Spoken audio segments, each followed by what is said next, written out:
how and why Indians are different, because we are more prone for CSD at younger age, more likely to have anterior location of infarction in territory of left main, multivessel, and distal coronary artery disease.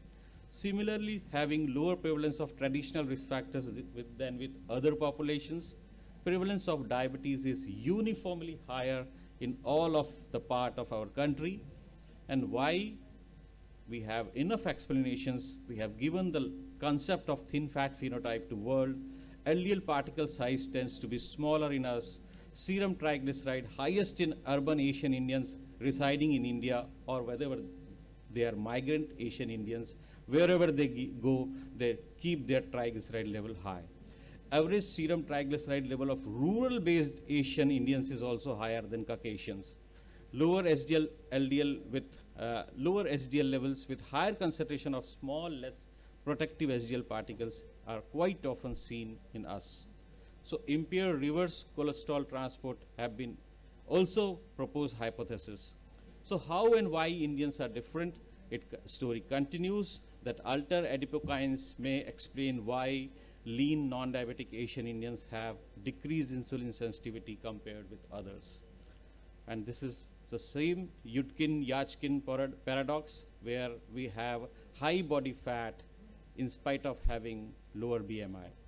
So diabetics and dyslipidemia, this suggests that there are 55 million of patients of diabetic patients in India, and prevalence of diabetes in males is less than what we find dyslipidemia in females. Our females are more sufferers.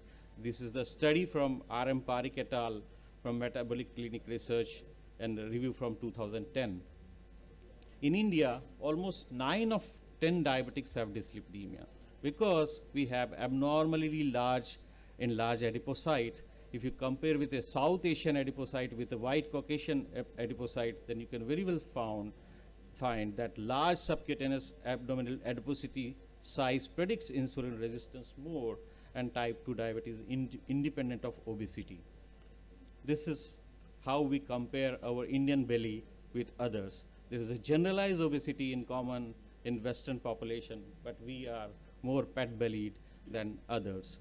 So abdominal visceral obesity associated with higher risk of type 2 diabetes and CSD generally compared with the Caucasians.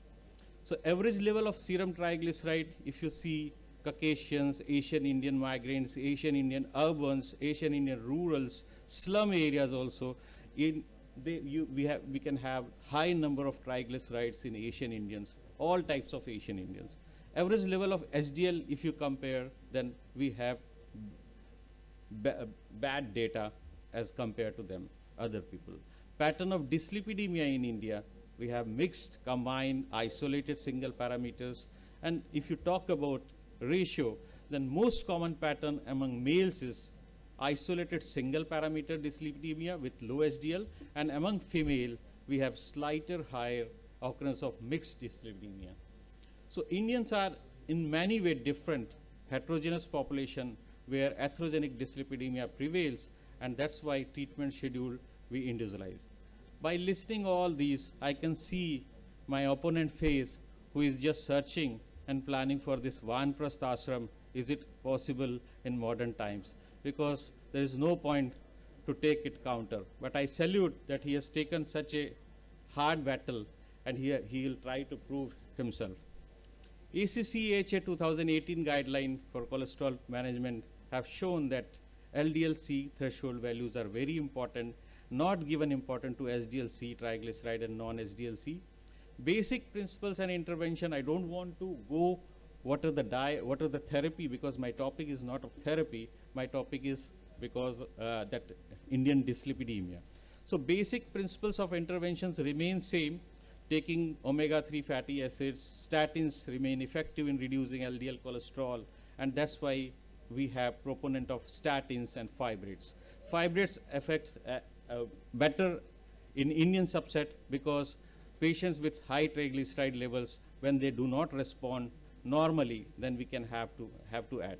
So fibrates turn to be a good fighter in this Indian dyslipidemia setups, and how long we need to go, this we need to calculate from a benefit risk score, and we have enough study data protocols in the backup which can show that lower is the better, because we are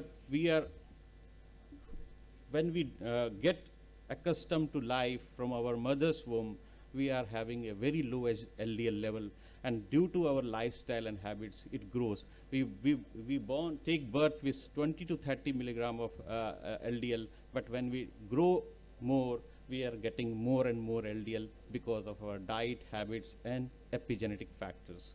So Indian dyslipidemia turns to be a crucial indicator for all kind of treatment, and that's why we are getting more cardiac morbidities. And this has been proven undoubtedly in so many studies that if you go on controlling and reduction in LDL concentration with statins, then you are going to get reduced evidence of clinical morbidity of cardiac consequences. So evidence from these LDL lowering therapies have shown enough that we are born with LDL of 20 to 30, but for secondary prevention, lowering of LDL at any level can be safe.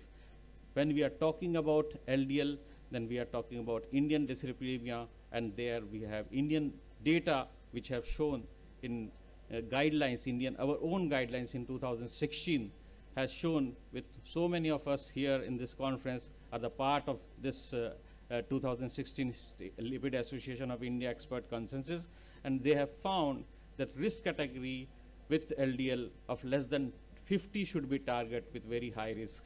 And with high risk, we have to further categorize and strengthen our treatment. If your patient does not respond to non-pharmacological intervention for last 3 months, then we need to categorize more.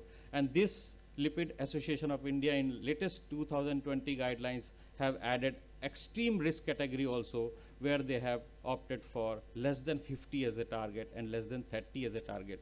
So with this listening of these all, my opponent has now planned for pilgrimage, and Mr. Opponent, this is your travel plan. So here comes the conclusion, and I'll take pardon that I'll be in rebuttal, I'll be placing 3 more slides.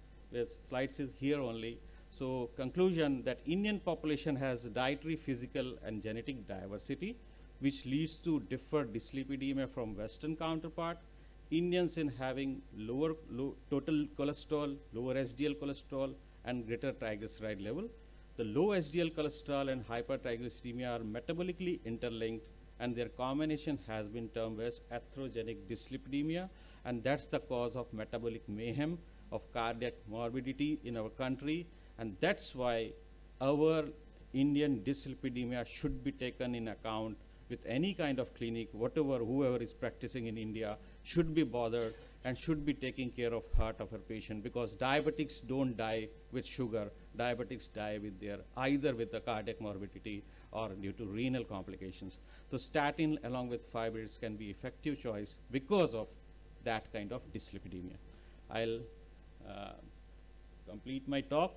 For the first part of talk, my talk is completed. I'll say to chairpersons.